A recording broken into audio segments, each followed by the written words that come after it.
අද අපි කතා කරන්න යන්නේ අපිට ඉතාම වැදගත් පාඩමක්. මේකෙදි අපේ MCQ එකට සහ ස්ට්‍රක්චර්ඩ් අනිවාර්ය ප්‍රශ්න යොදන කොටසක් තමයි මේක. මේ තමයි අපේ ශාක වලට අවශ්‍ය මූලද්‍රව්‍ය කොටස. මේකෙදි අපි මූලද්‍රව්‍ය අපි ප්‍රධාන වශයෙන් කොටස් දෙකකට බෙදන්න පුළුවන්. ඒ කියන්නේ අධිමාත්‍ර මූලද්‍රව්‍ය සහ අංශු මාත්‍ර මූලද්‍රව්‍ය. අධිමාත්‍ර මූලද්‍රව්‍ය කියන්නේ ශාකයට විශාල ප්‍රමාණයක් අවශ්‍ය මූලද්‍රව්‍ය. අංශු මාත්‍ර මූලද්‍රව්‍ය කුඩා ප්‍රමාණයක්. මේ අධිමාත්‍ර මූලද්‍රව්‍ය කාබන් හයිඩ්‍රජන් ඔක්සිජන් කියන්නේ khනිජ ලවණ නොවන. ඒ කියන්නේ මිනරලීය නොවන. ඒ කියන්නේ නන් මිනරල් දේවල්. ඊට පස්සේ nitrogen, potassium, calcium, magnesium, phosphorus, sulphur කියන්නේ මේවා මිනරලීය. කියන්නේ මිනරල් මයික්‍රෝනියුට්‍රියන්ට්ස්. ඒ කියන්නේ මිනරලීය මැක්‍රෝනියුට්‍රියන් මිනරලීය අධිමාත්‍ර මූලද්‍රව්‍ය. ඊට පස්සේ chlorine, Fe, sync, boron, copper කියන්නේ තඹ, මොලිබ්ඩිනම්, නිකල් සහ මැන්ගනස් කියන්නේ මේ අංශු මාත්‍ර මූලද්‍රව්‍ය. අපි ඊට පස්සේ මේක එකිනෙක ගැන වෙන වෙනම කතා කරලා යමු. මුලින්ම කාබන් කියන්නේ ශාකයේ කෘත්‍ය විදිහට අපි ගන්නේ ශාකයේ අඩංගු කාබනික අණුවල ප්‍රධාන සංඝටකය. ඒ කියන්නේ මේකෙදි වායුගෝලීය කාබන් ඩයොක්සයිඩ් වලින් කාබනික සංයෝගය සෑදීම කියන්නේ ප්‍රභා සංශ්ලේෂණ මේක ප්‍රධාන වශයෙන් උදව් වෙනවා. මේකෙදි අවශෝෂණය කරන කාබන් ඩයොක්සයිඩ් විදිහට මේක ගන්න වායුගෝලීය වාතයෙන් මේක ඌනතා ලක්ෂණයක් විදිහට වර්ධනය වුණමින් පෙන්වනවා. ඊට පස්සේ ඔක්සිජනුත් මේ වගේම එකක්. ඒ කියන්නේ මේකත් ප්‍රභා සංශ්ලේෂණය උදව් කරනවා. මේකත් ශාකයේ අඩංගු කාබනික සංයෝගවල ප්‍රධාන සංඝටකයක් වෙනවා. මේකත් ගන්න කාබන් ඩයොක්සයිඩ් වලින් වායුගෝලීය වාතයෙන් තමයි ගන්නෙ. වර්ධනයේ අඩුවීමක් සිද්ධ වෙනවා මේකෙදි. ඊට පස්සේ අපි ගන්නෙ ජලය කියන්නේ හයිඩ්‍රජන් ගන්න ජලයෙන්. ඊට පස්සේ මේකත් ප්‍රධාන වශයෙන් ශාකයේ අඩංගු සංඝටකවල ප්‍රධාන සංඝටකයක් විදිහට සැලකනවා. ඊට පස්සේ මේක ගන්න පාංශු ද්‍රාවණයෙන්. ඊට පස්සේ මේකේ වර්ධනයේ ඌණුව සහ මැලවීම පෙන්වනවා. ඊට පස්සේ අපි යමු නයිට්‍රජන් වලට. නයිට්‍රජන් වල ප්‍රධාන කෘත්‍යයක් වෙන්නේ ඇමයිනෝ අම්ල, ප්‍රෝටීන්, න්‍යෂ්ටිකම, නියුක්ලියේට හරිතප්‍රද එන්සයිම් සහ එන්සයිම් සංඝටකවල ප්‍රධාන ප්‍රභේදයක් වෙනවා මේ නයිට්‍රජන්. මේක නයිට්‍රේට්, ඇමෝනියම්, NO3- NH4+ විදිහට තමයි මේක මේ අවශෝෂණය කරගන්නේ. ප්‍රධාන ප්‍රභේදය වන්නේ පාංශු ද්‍රාවණය. ඊට පස්සේ මේකේ ඌනතා ලක්ෂණය විදිහේ කුරු වර්ධනයේ උග්‍ර හරිතක්ෂය විශේෂයෙන් වියපත් පත්‍ර වල තමයි දැක් ගන්න වෙන්නේ. ඊට පස්සේ අපි යම් පොටෑසියම් වලට. පොටෑසියම් වල ප්‍රධාන කොටස වන්නේ ප්‍රෝටික ක්‍රියාකාරීත්වයට සහ බොහෝ එන්සයිම් සහසාධකයක් විදිහට මේ පොටෑසියම් ක්‍රියා කරනවා. මේක K+ විදිහට තමයි අවශෝෂණය කරගන්නේ. Potassium plus. ඊට පස්සේ මේක පාංශු ද්‍රාවණයෙන් තමයි ගන්නෙ. ඊට පස්සේ මේක පත්‍ර මායංක හදුඹුරු වීම, කඳන් දුර්වල වීම, මුල්වල දුර්වල විකසනය මේක ඕනතා ලක්ෂණ විදිහට දැක් ගන්න පුළුවන්. ඊට පස්සේ අපි යමු කැල්සියම් වලට. කැල්සියම් වල සෛල බිත්තිය හා මධ්‍ය සුස්තරයේ සංඝටක වෙනවා. පටල ව්‍යුහ පාරගම්‍යතාව පවත්වා ගැනීමට සහ සංඥා ගමන් කිරීමට මේක ඉතාමත් වැදගත් වෙනවා. ඊට පස්සේ මේ කැල්සියම් ධන දෙක විදිහට පාවිච්චි කරන පාංශු ද්‍රාවණයෙන් තමයි ගන්නෙ. මේක ලපටිපත්‍ර හැකිලීම, අග්‍රස්ත හා අංකුර මිය යෑම. මේ වගේ දේවල් අපිට මේකේ ඌනතා ලක්ෂණ දැක් ගන්න පුළුවන් වෙනවා. ඊට පස්සේ අපි මැග්නීසියම් වලට යනවා. ඊට පස්සේ මේක ප්‍රධාන වශයෙන් ක්ලෝරොෆිල් වල සංඝටකයක් වෙනවා. ඊට පස්සේ බොහෝ එන්සයිම් වල සක්‍රිය කිරීමට මේක දායක වෙනවා. මේ මැග්නීසියම් ධන දෙක විදිහට තමයි මේක අවශෝෂණය කරන්නේ. මේකත් ගන්න පාංශු ද්‍රාවණේ. මේක මේරු පත්‍ර නාඩටු වල හරිතක්ෂය විදිහට දැක් ගන්න පුළුවන් වෙන මේක ඌනතා ලක්ෂණ විදිහට. ඊට පස්සේ අපි යමු ෆොස්ෆරස් වලට. ෆොස්ෆරස් වල කෘත්‍ය වන්නේ ATP, න්‍යෂ්ටික ආම්ල, ෆොස්ෆොලිපිඩ්ස් වල සංඝටකයක් විදිහට පාවිච්චි කරනවා. ඊට පස්සේ මේක මේ අවශෝෂණය වෙන්නේ H2PO4- HPO2- විදිහට තමයි මේක අවශෝෂණය කරගන්නේ. ඊට පස්සේ මේක පාංශු ද්‍රාවණයෙන් ගන්නෙ. මේකේ ඌනතා ලක්ෂණ නිරෝගී පෙනීමක් තියෙන උනාට මේක ඊටාම සෙමින් විකසනය වෙන්නේ. ඊට පස්සේ කඳන් තුනී වෙන්න පුළුවන්, නාරටි දම් වෙන්න පුළුවන්, මල් හා පල හට ගැනීම අඩාල වෙන්න පුළුවන්. ඊට පස්සේ සල්ෆර් වලට යන් සල්ෆර් වල මේ සල්ෆර් වෙනවා මේ ඇමයිනෝ කියන්නේ ප්‍රෝටීන් වල ප්‍රධාන සංඝටකයක් තමයි සල්ෆර් වෙන්නේ. එතකොට සමහර ඇමයිනෝ අම්ල සහ ප්‍රෝටීන් වල සංඝටකයක් වෙනවා. ඊට පස්සේ මේක SO4 2- විදිහට තමයි අවශෝෂණය කරගන්නේ. මේක පාංශු ද්‍රාවණයේ තියෙනවා. ඊට ලපටි පත්‍ර වල හරිතක්ෂය. ඊට පස්සේ අපි යමු හරි අපි ඊළඟ කතා කරන්න යන්නේ අංශු මාත්‍ර මූලද්‍රව්‍ය ගැන. ඊට කලින් අපි පොඩ්ඩක් බලමු මොකද්ද මේ බොහෝ හැමතැන් වලම මේ හරිතක්ෂය කියලා කියවනවා. හරිතක්ෂය කියන්නේ මෙන්න මේ වගේ තත්ත්වයක්. මේකෙදි මේ රෝග තත්ත්වයේදී අපේ ශාක පත්‍රේ ක්ලෝරොෆිල් ප්‍රමාණය අඩු වෙලා මේක කහ පායට හැරෙනවා. ක්ලෝරොෆිල් කියන්නේ හරිත පද ප්‍රමාණය අඩු වෙලා මේ කහ පායට හැරෙනවා. මේක තමයි මේ හරිතක්ෂය කියන්නේ. ගොඩක් තැන්වල මේ හරිතක්ෂය කියලා මේ කිව්වා. ඒක හරිතක්ෂය දැන් පැහැදිලි වෙන්න ඇති. ඊට පස්සේ අපි යමු අංශු මාත්‍ර මූලද්‍රව්‍ය වලට. පොලින් ක්ලෝරින් මේක ප්‍රභා සංශ්ලේෂණයේදී ආශ්‍රිතය සහ ආයනික තුල්‍යතාවය පවත්වා ගන්න මේක වැදගත් වෙනවා.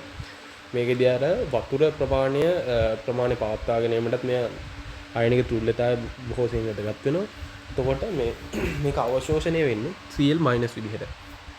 මේක තියෙන පාංශු ද්‍රාවණේ මේකෙදී ඌනතා ලක්ෂණක පත්‍ර ගලවීම, පත්‍ර හැලී යාම සහ කෙටි මහත මුල් දැක් ගන්න පුළුවන් වෙනවා. ඊට පස්සේ යමු අපි යකඩ. ඒ කියන්නේ Fe. මේක අවශෝෂණය වෙන්නේ Fe ධන 2 සහ Fe ධන 3 විදිහට. මේක පාංශු ද්‍රාවණයෙන් අවශෝෂණය වෙන්නේ. මේකෙදි ක්ලෝරොෆිල් සංශ්ලේෂණයට බොහොම වැදගත් වෙන. ඒ කියන්නේ ප්‍රභා සංශ්ලේෂණය ඉතාම වැදගත් වෙන මේක. සහ නයිට්‍රජන් තිර කිරීමට. මේක ලපටි පත්‍රවල හා නාරටිවල හරිතක්ෂය දැක් ගන්න පුළුවන් ඌනතා ලක්ෂණයක් විදිහට. ඊට පස්සේ යනවා සිංක් වල. සිංක් ධන 2 විදිහට තමයි මේක අවශෝෂණය වෙන්නේ. මේක තියෙන පාංශු ද්‍රාවණය. ඊට පස්සේ මේක බොහෝ එන්සයිම් වල සක්‍රියයක් විදිහට ක්‍රියා කරනවා සහ ක්ලෝරොෆිල් සංශ්ලේෂණයට දායක වෙනවා. ක්ලෝරොෆිල් සංශ්ලේෂණ දායක වෙනවා කියන ප්‍රභා සංශ්ලේෂණ ඉතාම වැදගත් වෙනවා. සහ DNA ප්‍රතිලේඛනයට ඉතාම අවශ්‍ය වෙනවා. මේකද නවසෛල සංශ්ලේෂණයට වැදගත් වෙනවා. මේකෙදි පත්‍ර ලැලි වැටීම, පර්වවල දිග අඩුවීම මේකේ ඌනතා ලක්ෂණ දැක් ගන්න පුළුවන් වෙනවා. ඊට පස්සේ අපි යනවා බෝරෝන් වලට.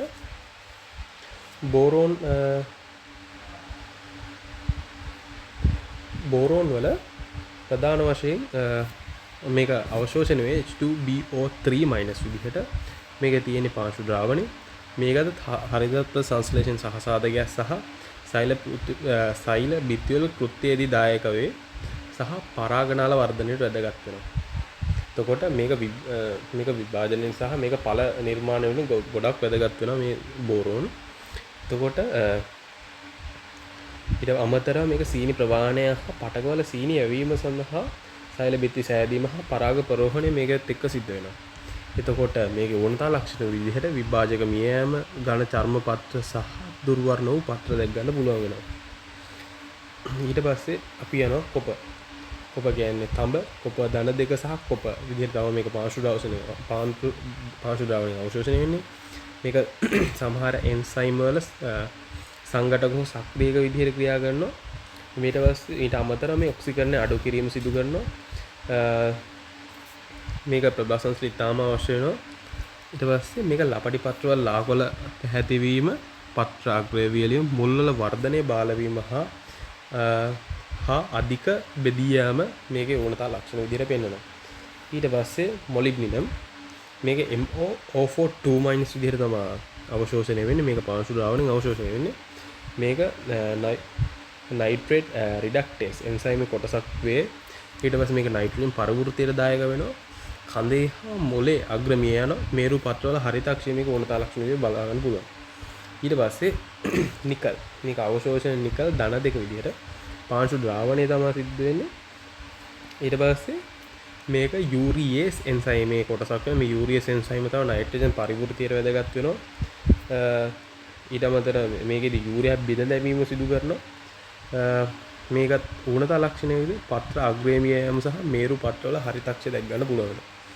ඊට පස්සේ අපිට මැංගනීස් බලා ගන්න පුළුවන්. මැංගනීස් කියන්නේ Mn ධන 2 විදිහට තමයි පාංශු ද්‍රාවණය මේක අවශෝෂණය කරන්නේ. මේක ප්‍රභා සංශ්ලේෂණයේ අවශ්‍ය සමහර එන්සයිම සක්‍රිය කිරීමට දායක වෙනවා. එතකොට නාරටි අතර හරිතක්ෂය ලපටි පත්‍රවල නාරටි අතර හරිතාක්ෂය සහ ලපටිපත්‍රවල මේ හරිතාක්ෂය මේකත් එක්ක දැක් ගන්න පුළුවන් වෙනවා. මේ විදිහට තමා මේක අපි විස්තර කරගෙන තියෙන්නේ ඔය කට්ටියගේ සම්පත් පොත තුළදී. අපි මේක ෂෝට් නෝට් එකක් විදිහට බලමු කොහොමද මේව වැදගත් වෙන්නේ සහ ප්‍රධාන වශයෙන් මේව මේ අර කෘත්‍ය සහ ඒවයි ඕනතා ලක්ෂණ එක්ක බෙදාගන්නේ. මේක මේ දැන් ඔයකට පේනවා මේක පොඩි ෂෝට් නෝට් එකක් විදිහට මම හැදුවා. එතකොට ප්‍රධාන වශයෙන් කාබන් ඔක්සිජන් හයිඩ්‍රජන් මේවා කාබනික සංයෝග හදනවා වර්ධනය මේකත් එක්ක නතර වෙනවා. ඊට පස්සේ නයිට්‍රජන් ප්ලෝටින් සහ ක්ලෝරොෆිල් හදනවා පහළ කොළ කහ වෙනවා. ඊට පස්සේ පොටෑසියම් ස්ටෝම පාලනය කරනවා කොළ දාර දුබුරු වෙනවා මේකෙන් මේකත් එක්ක මේ ඕනතා ලක්ෂණ විතර ගන්න පුළුවන්. ඊට පස්සේ කැල්සියම් මේක සෛල බිත්ති හදනවා මේකේ ඕනතා ලක්ෂණ එක්ක අලුත් කොළ ඉඟි මැරෙනවා. ඊට පස්සේ මැග්නීසියම් ක්ලෝරොෆිල් මැද තියෙනවා. එළ පැරණි කොළ නහර අතර කහ වෙනවා. ඊට පස්සේ පොටෑසියම් ATP හදනවා තද කොළ. ඊට පස්සේ දම් පාට වෙනවා. ඊට පස්සේ සල්ෆර් ඇමයිනෝ අම්ල හදනවා අලුත් කොළ සම්පූර්ණයෙන් කහ වෙනවා. ඊට පස්සේ ක්ලෝරින් ජලය බිඳ දැමෙනවා. ඊට පස්සේ මේකේ උණතා ලක්ෂණ කොළ මැලවෙනවා. ඊට පස්සේ Fe ක්ලෝරොෆිල් හදන එන්සයිම් සක්‍රිය කරනවා. අලුත් කොළ නහර අතර කහ වෙනවා. නාරටි අතර කහ වෙනවා. ඊට පස්සේ සිංක් වර්ධක හෝමෝන් හදනවා. කොළ කුඩා වෙනවා. ඊට පස්සේ බෝරොසීනි ප්‍රවාහනය කරනවා. අග්‍රස්ත අංකුර මිය යනවා. ඊට පස්සේ කොපර් සහ නිකල් එන්සයිම් හදනවා. කොළ අග්‍ර මිය යනවා. ඊට පස්සේ මොලිබ්ඩෙනම් ඊට පස්සේ නයිට්‍රේට් මේක උපයෝගී කරගන්නවා. කොළ දාර සහ මේවා කහ වෙන්න බලනවා. ඊට පස්සේ මැංගනීස් ඊට පස්සේ මේවා ජලය බිඳ දෙමිට උදව් කරනවා. අලුත් කොළ අතර මේකේ අලුත් කොළ කහ වෙන්න බලනවා සහ ලප වගේ තත්ත්ව එනවා. එතකොට මේ වගේ ප්‍රධාන මේ ටික තමයි ප්‍රධාන වශයෙන් අර අපේ MCQ පේපර් එකේ සහ SCQ පේපරේ ප්‍රධාන වශයෙන් අහන කොටස් ටික තමයි මේ තියෙන්නේ. මේ ටික අනිවාර්යෙන් බලා ගන්න ඕනේ වෙනවා. මේ තියෙන මේ ටික ඔකට දැන් බලා ගන්න පුළුවන්. මේ විදිහට අපි දැන් මේ වීඩියෝ එක නවත්තනවා. ඉස්සරහටත් හොඳ වෙගෙන. ඔකට විභාගයට අදාළ වෙන එක හොඳ වීඩියෝ සහ කෙටි ක්‍රම ඔකට ඉස්සරහට ගෙන බලාපොරොත්තු වෙනවා. ඒවා ලබා ගන්න අපේ ඩිස්ක්‍රිප්ෂන් එකේ WhatsApp group එක සහ ඒවට WhatsApp group එක සහ Telegram channel එකට අදාළ link දාලා තියෙනවා. ඒවටත් join වෙන්න ඉස්සරහට තවදුරටත් මේ හොඳ වීඩියෝ ගේන්න බලාපොරොත්තු වෙලා ඉන්නවා.